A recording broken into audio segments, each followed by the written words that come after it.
میں بستر پر مسلسل کروٹیں بدلے جا رہا تھا، لیکن ایک پل بھی مجھے سکون نہیں مل رہا تھا۔ اپنی جوانی کے ہاتھوں اتنا تنگ آ چکا تھا کہ اب تو بس ہر پل میرا دل یہی چاہتا تھا کہ میری منگیتر کسی بھی طریقے فوری طور پر مجھے حاصل ہو جائے۔ حالانکہ میں اپنی ماں کو کئی بار یہ کہہ چکا تھا کہ وہ اب جلدی سے بیاہ کر ہنا کو میرے پاس لے آئے، لیکن ماں میری مجبوری سے ناآشنا ہو کر ہر بار یہی کہہ دیتی تھی کہ ابھی 5 یا 6 مہینے مزید صبر کر لو، ہنا اپنی تعلیم مکمل کر لے تو پھر ہنا کی رخصتی بھی کروا لوں گی۔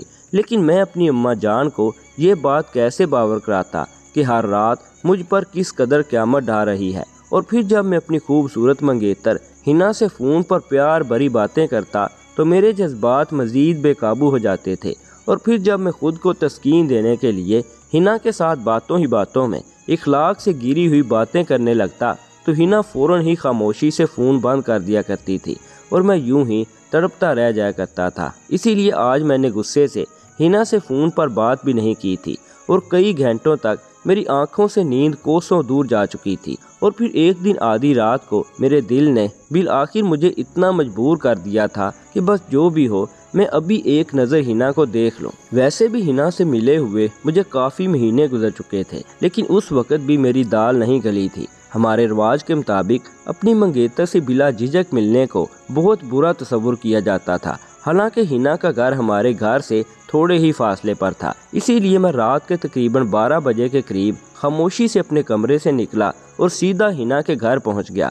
ہنا اپنے گھر کے 2nd فلور پر اکیلی ہی سوتی تھی، اور گھر اوپن ہونے کی وجہ سے سیڑھیاں صحن سے ہی اوپر جاتی تھی، لہٰذا میرے لیے ہنا کے کمرے تک رسائی حاصل کرنا زیادہ مشکل کام نہیں تھا۔ پھر میں نے دبے پاؤں چلتے ہوئے چپکے سے ہنا کے گھر کی دیوار پھلانگی اور ادھر ادھر جھانک کر سیڑھیاں چڑھتے ہوئے بالآخر اپنی جان ہنا کے کمرے میں پہنچ گیا۔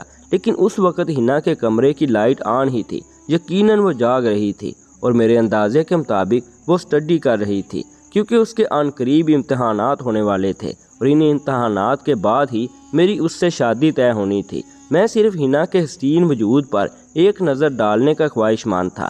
میں اسے یہ بتانا چاہتا تھا کہ اس کی قربت کے لیے میں کس قدر بےتاب ہوں اور شادی کے دن کا کتنی شدت سے منتظر ہوں۔ جب میں نے اسی خیال کے ساتھ آہستہ سے ہنا کے کمرے کے دروازے پر ہاتھ رکھا تو اتفاق سے دروازہ لاک نہیں تھا، اور بغیر آواز کے ہی دروازہ تھوڑا سا کھل گیا۔ پھر جیسے ہی میں نے کمرے کے اندر جھانکا تو میری جان نکل گئی، کیونکہ اس کمرے میں اس کا بھائی بھی موجود تھا، اور وہ میرے بالکل سامنے کھڑا تھا۔ وہ اس لیے کیونکہ وہ بھی کمرے سے نکلنے ہی والا تھا کہ بدقسمتی سے میں نے بھی دروازہ کھول دیا تھا۔ جیسے ہی ہنا کے بھائی نے مجھے دیکھا تو وہ دھنگ رہ گیا۔ مجھے دیکھ کر اس نے آنے کی وجہ پوچھی تو میں نے کہا کہ بس کوئی خاص گفٹ تھا جو میں اپنی ہونے والی بیوی کو دینے آیا تھا، مگر حیران کن طور پر وہ مجھے بغیر کچھ کہے ہی خاموشی کے ساتھ کمرے سے باہر چلا گیا۔ پھر میں جوں ہی کمرے کے اندر داخل ہوا تو مجھے دیکھ کر ہنا بہت خوف زدہ ہوگی۔ میں نے شروع میں ہنا کو پیار سے منانے کی کوشش کی۔ جب وہ نہ مانی تو میں اس قدر بے قابو ہو چکا تھا کہ بنا سوچے سمجھے ہی میں نے ہنا کے منہ پر ہاتھ رکھ کر پورے زور سے بار بار، پھر جیسے ہی انجانے میں میرا ہاتھ ہنا کے منہ سے ہٹا تو ہنا کی چیخوں سے کمرہ گونج اٹھا۔ اس کی چیخ کی آواز سن کر اس کی اماں جان کمرے میں دوڑی چلی آئیں، اور پھر اماں جان نے میری منگنی اپنی پسند سے اپنی دوست کی بیٹی ہنا سے طے کر دی تھی۔ چونکہ اماں جان کی دوست کا ہمارے گھر آنا جانا تھا تو میں نے ہنا کو پہلے سے ہی دیکھ رکھا تھا۔ ہنا بے حد خوبصورت تھی، ایسی لڑکی کو کوئی بھی انکار نہیں کر سکتا تھا، خاص طور پر میرے جیسے عام شکل و صورت والے لڑکے کے لیے تو انکار کرنا ممکن ہی نہیں تھا۔ جب امی جان نے ہنا کے رشتے کی بات کی تو میں نے جھٹ سے یہ رشتہ قبول کر لیا، اور ہنا کی والدہ نے بھی جلدی ہاں کر دی، کیونکہ ان کے شوہر کا انتقال ہو چکا تھا اور ان کے پاس ہنا اور ایک ہی بیٹا تھے۔ ہنا کی والدہ جلدی سے بیٹی کو اپنے گھر کا کرنا چاہتی تھی، اور جو ان کا بیٹا تھا اس کے بارے میں ماں کی دوست کا خیال تھا کہ وہ اپنا مستقبل خود ہی بنا لے گا۔ امی جان کی میری ہونے والی ساس سے بہت گہری دوستی تھی، اور وہ مجھے بھی بچپن سے ہی جانتی تھی، اس لیے انکار کرنے کا سوال ہی پیدا نہیں ہوتا تھا۔ لہٰذا میرا اور ہنا کا رشتہ طے پا گیا۔ میں اماں جان کا اکلوتا بیٹا تھا، تو امی جان نے منگنی کا اعلان دھوم دھام سے کیا اور تمام اخراجات خود اٹھائے تاکہ ان کی بیوہ دوست پر بوجھ نہ پڑے۔ منگنی کی رات میں نے موقع پا کر چالاکی سے ہنا کا فون نمبر حاصل کیا، میں 26 سال کا جوان تھا اور میرے دوستوں نے مجھے مشورہ دیا کہ مجھے ہنا سے بات چیت کرنی چاہیے تاکہ اس کی پسند اور ناپسند کو جان سکوں اور ہمارے درمیان بہتر سمجھ بوجھ پیدا ہو سکے۔ اس مشورے پر عمل کرتے ہوئے میں نے نہ صرف اس کا نمبر حاصل کیا بلکہ اسی رات اسے میسج کیا اور فون ملا دیا۔ رات تقریباً 1 بجے ہنا نے میرے بار بار میسج کرنے پر بالآخر فون اٹھا ہی لیا۔ پھر میں نے ہنا سے اپنے جذبات کا کھل کر اظہار کیا مگر وہ خاموش رہی، جس پر میں نے پوچھا کہ کیا وہ اس رشتے سے خوش نہیں ہے۔ ہنا نے آہستگی سے کہا کہ جب منگنی میری مرضی سے ہوئی ہے تو پھر اس میں پوچھنے والی کیا بات ہے۔ یہ سن کر مجھے بڑی خوشی ہوئی۔ میں نے سوچا کہ شاید وہ شرما رہی ہے، اسی لیے میں نے بات چیت کو جاری رکھا۔ 1 گھنٹے کی گفتگو کے دوران جب میں نے کچھ خاص باتیں کرنا شروع کی تو وہ شرما کر گھبرا گئی اور کہا کہ کل بات کریں گے، پھر فون بند کر دیا۔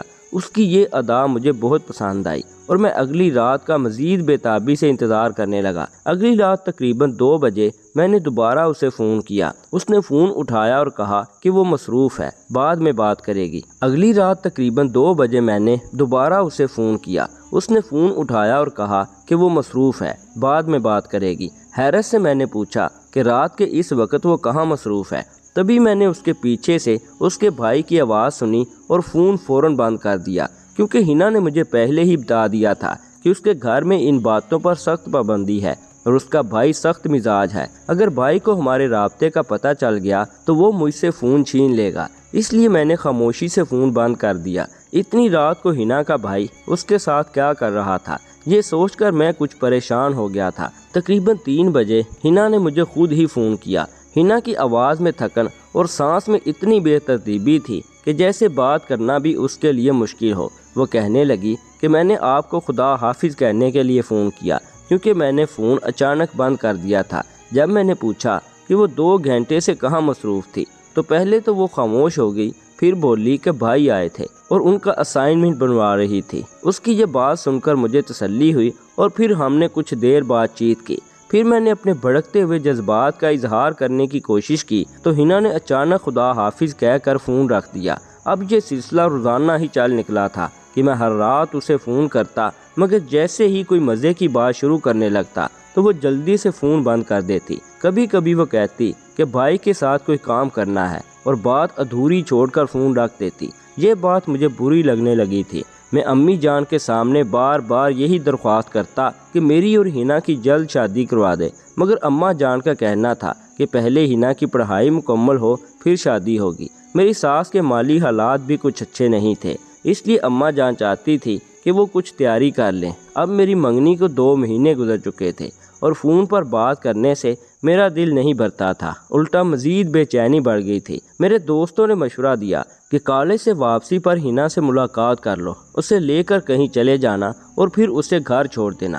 یہ مشورہ سن کر میں خوش ہو گیا کہ واقعی یہ تو میں نے سوچا ہی نہیں تھا۔ اگلے دن میں کالج کی چھٹی کے وقت اس کے کالج کے باہر کھڑا ہو گیا۔ کچھ دیر بعد وہ مجھے بھیڑ میں نظر آئی۔ میں نے جب اشارے سے اسے اپنے پاس بلایا تو وہ گھبرا کر میرے پاس آئی اور کہنے لگی کہ آپ یہاں کیوں آئے ہیں، پلیز واپس چلے جائیں، اگر بھائی کو پتہ چل گیا تو بہت بڑا مسئلہ ہو جائے گا اور وہ ہماری منگنی بھی ختم کروا سکتے ہیں۔ ہنا کی گھبراہٹ دیکھ کر میری ہنسی چھوٹ گئی اور میں نے اسے کہا کہ تم بس گاڑی میں بیٹھو، تمہارے بھائی کو کچھ پتہ نہیں چلے گا، فکر نہ کرو۔ میں نے زبردستی اسے گاڑی میں بٹھایا اور ایک بڑے ہوٹل لے گیا۔ وہاں ہنا کے چہرے پر خوف واضح تھا۔ وہ بار بار کہتی کہ اگر بھائی کو پتہ چل گیا تو وہ مجھے مار دیں گے۔ میں نے اسے تسلی دی کہ ہماری منگنی ہو چکی ہے اور جلد ہی ہماری شادی بھی ہو جائے گی۔ اگر بھائی کو پتہ چل بھی گیا تو کوئی خاص اعتراض نہیں ہوگا اور ویسے بھی وہ اس وقت یہاں آنے والا نہیں۔ میں نے خود ہی کچھ کھانے کا آرڈر دیا مگر ہنا نے کچھ بھی نہ کھایا۔ وہ گھبرائی اور سہمی سی بیٹھی رہی، اس کے ہاتھ بھی کانپ رہے تھے۔ میں نے اس کے ہاتھ تھامے اور اپنے جذبات کا اظہار کیا۔ کبھی وہ میری طرف دیکھ کر شرما جاتی اور کبھی اس کا چہرہ سرخ ہو جاتا۔ اس لمحے میں اس کے حسن میں کھو گیا تھا۔ شدت سے میرا دل چاہ رہا تھا کہ ابھی ہنا کو اپنی باہوں میں بھر لوں اور اسے کبھی جانے ہی نہ دوں، لیکن میں جانتا تھا کہ ابھی اس خواہش کے لیے مجھے مزید انتظار کرنا ہوگا اور عن قریب ہی وہ میری دلہن بن کر میرے گھر آ جائے گی۔ جب ہنا کی بے چینی بڑھ گئی تو میں نے اسے واپس اس کے گھر کے قریب چھوڑ دیا۔ پھر رات کو میں نے اسے فون کیا اور کہا کہ دیکھو تم ایسے ہی ڈرے جا رہی تھی،